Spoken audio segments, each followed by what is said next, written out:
Show a channel here over at SubStars. So UK lawyers for Israel warn Hollywood studios like Netflix, Amazon, Disney that film boycott could breach Equality Act. So last month, actors came out to boycott Israeli directors, producers, or whatever. Which I guess I thought they had a ceasefire. So I think they're probably not expecting that to continue. Who knows? So the issue is ongoing, where I thought it would be moot. And it's hard to care too much about anyone involved with Hollywood whatsoever because Hollywood sucks. It's sucked for a long time and it's not going to turn it around. Everyone involved is garbage. So I guess I just hope both sides have fun or there's some kind of mutually assured destruction with this. At this point, I think a lot of people are hoping that AI is going to allow people to make movies at home on a much smaller budget, and they're not going to be amazing at first, but Hollywood sucks. Like Hollywood has they put this globalist messaging, diversity and gay and girl power in every single movie where you can't escape it. So if you can get some people together on a couple of computers and a small budget and make a movie in a garage, and like 5 years from now you're probably going to be able to do that. Anyway, no, you're not istophobic, as Debbie Massing is accusing people of, anyone who's boycotting Israel. You can hate Israel like you can hate any other country. They don't get special protection. When they call you all these kind of like istophobic words, those are just tools that they use to manipulate you. None of those terms are real. You can ask them to define it. It's like the definition will change to suit how they want to manipulate you. It's like, well, those aren't real organic words then. Those are just like command line level words where some people have access to the core programming, the root user level, and others are being manipulated by it. So for all these actors who are protesting, Joaquin Phoenix, I guess, is pretty big, but was he the Joker guy? Which, they nuked Joker because I guess too many people enjoyed it. The first one they made for like $50 million. The second one they made for probably $200 million. And nobody saw it because they decided they can't let the audience enjoy things. And Mark Ruffalo only really matters if Disney uses the Hulk character in the next movie. And, how many people are excited about Disney Marvel movies anymore?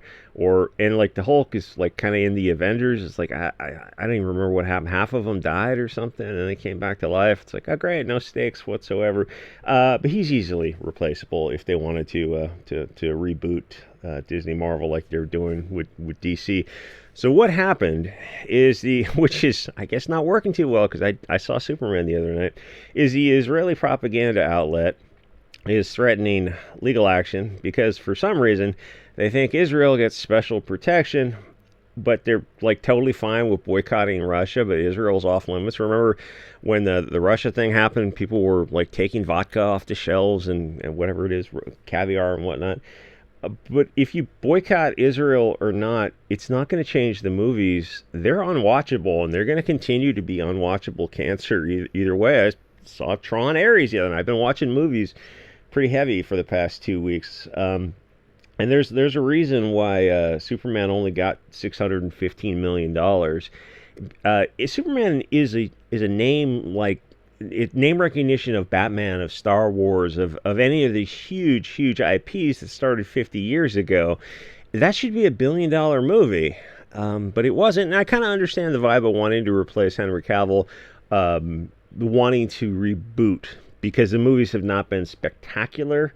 I get that, but you still have to have a compelling story and not force diversity in every single scene, which is what Superman was all about. And like, oh, evil blue-eyed people, and thank God there's a little Indian guy to help Superman up from, the first like 10 minutes of the movie. It was that kind of stuff in every other scene. So there's a reason it only got $615 million, which when you spend that kind of money on a movie, it actually means it lost $40 million. They go, oh, well, we'll make it up in streaming and maybe Blu-ray sales if they still sell that kind of stuff. It's like, okay, so you're hoping, like, your successful movie now is breaking even. Anyway, that was not Superman. Superman was the 50-year-old vibe of Superman. It was this Superman was a version. You know, I hate to millennial used to be used as an insult like 10, 15 years ago, but that's kind of what the vibe felt like. Where it was, I almost want to say metrosexual, where it was. It had a lot of like one obviously diversity. Just can we get like some movies without the diversity, or girl power. It had a lot of girl power in it, and Superman was kind of one. He was too hip, slick, and cool in general, and then around this girl, he was like kind of a pussy, and nobody's into that. So the movie just kind of sat there, and you watch the movie, you're like, yeah, that was okay. That was a movie. Then I saw Guardians 3, and that had diversity to the point of absurdity, where even the alien race, the Star Children. It's alien race kind of implies one group of people.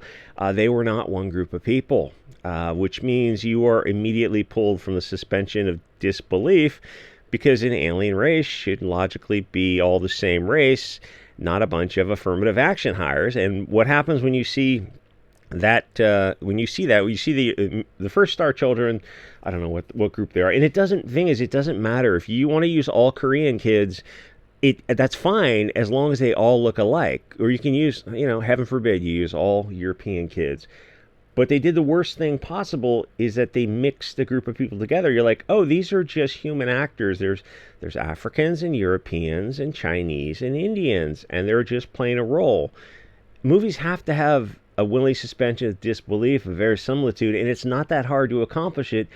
It's an alien race of Star Children. Just use one group of people to play the role. It's talking about DC. It kind of reminds me of Wonder Woman 20 Part 2. When did that come out? 2020 or something, like just when the Wu Flu was coming out, and they go to their Wonder Woman island, and it's like, oh, it's like a Greek mythology. I think they're supposed to be in South America, but it's supposed to be, some like lost white race or something. I don't remember. But it's all supposed to be one group of people. And it's not. So this is absurd. Oh, hey, look, just some black chick in a Greek mythology, or in Thor, Valhalla. So okay, a Scandinavian pantheon. Oh no, we're gonna have a black chick as a Valkyrie. Oh, so like when you're telling the story of Wakanda, do you have Scandinavian people? Oh no, that'd just be absurd. Yeah, it's absurd either way. You have Chinese people, and when they talk to the Wakandan ancestors, and they go on their little dream quests, it's like the idea would be insulting to them. It's like, well, how Scandinavian religions are still practiced today. Wakanda is pure fiction. Norse mythology and the pantheon is an actual religion that's still practiced. And Disney's like, that whole portrayal of Thor, when they introduced the first few minutes of the movie, they introduced the gods as just evil and petty. It's like, holy shit! That's a that's a movie to really break down. The problem is, you couldn't do it on YouTube because you got to be real honest about a lot of stuff, and it has a lot of hot words which they're not cool about. Anyway, the UK, controlled by globalists, obviously, and they're having UK is running into these free speech issues because they don't have free speech, not de jure. They assume they had it, but they don't actually have it. And they're going to need a Bill of Rights immediately if they want to turn their country around. But the globalists that run the country definitely do not want to turn the country around. They want to replace the country. Anyway, so they're trying to grant Israel special protection. You can boycott any country you want as long as it's the ones they allow you to boycott. And the same thing happens in America. There's a lot of people in America who, brag about the land of the free, and then you explain that, yeah, there's half the states have banned your ability to choose by making BDS illegal, a boycott, divestment, sanction, which is pretty openly telling you who controls your country, and it's not you. Government agents and contractors have to sign contracts promising not to boycott Israel. So it's like just one country gets special protection. Gosh, that seems awfully weird.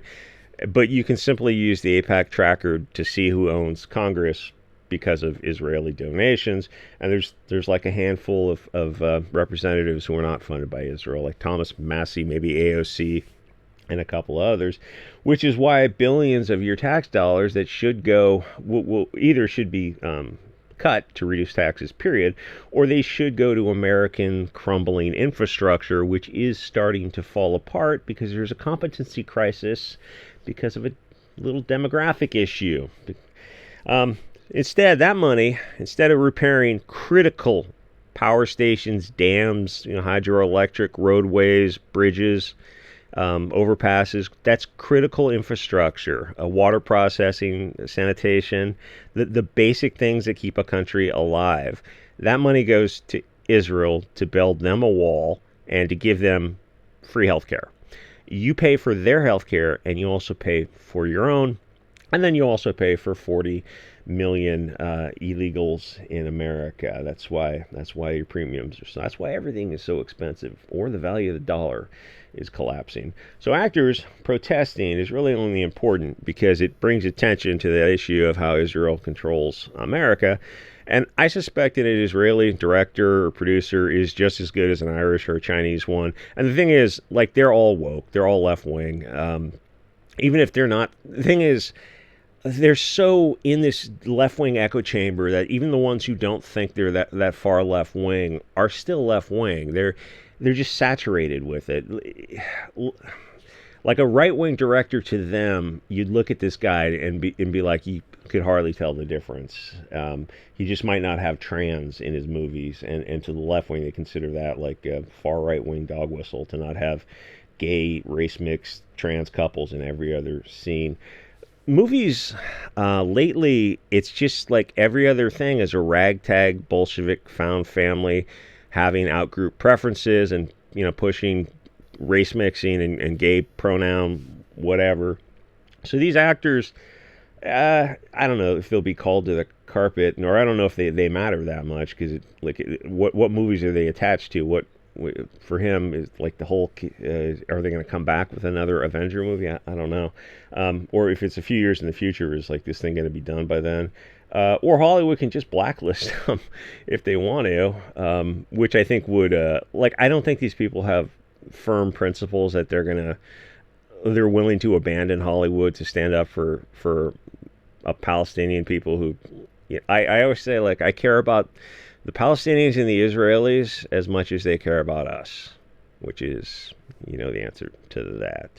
And it's hard to care when everything out of Hollywood sucks. It's just sodomy and globalist propaganda, where you've got every other scene is a plucky black girl who's there to get the incompetent blonde man out of trouble. Star Trek Discovery, I still remember that scene. It's like 5-6 years ago when they had the first episode. There's a blonde guy flying a small craft, and there's a super smart black chick, and he's arrogant and stupid and rude and full of himself, and she's super smart, and of course he dies instantly by doing something dumb that she warned him against. And that kind of scenes, it's like once you see that, you go, oh, this is in every freaking movie. I saw some movie the other night about space aliens invading, and the Navy tries to stop them. There's a plucky black girl who saves the blonde guy like several times in the movie, and she's like 115 pounds. It's friggin' absurd. Or the Mary Sue Black guy is going to be the voice of moral authority in every single movie. And I keep thinking, could you get one movie without any of that? And the answer to that is absolutely not. But, AI coming to the rescue 5 years from now, 10 years from now, people fully making movies, distributing them, getting them monetized on alt media, it's going to be a thing. Just because, like, you're going to find there's a huge market for non-woke globalist Marxist movies. Anyway, like, comment, subscribe, and I'll see you guys on the next episode.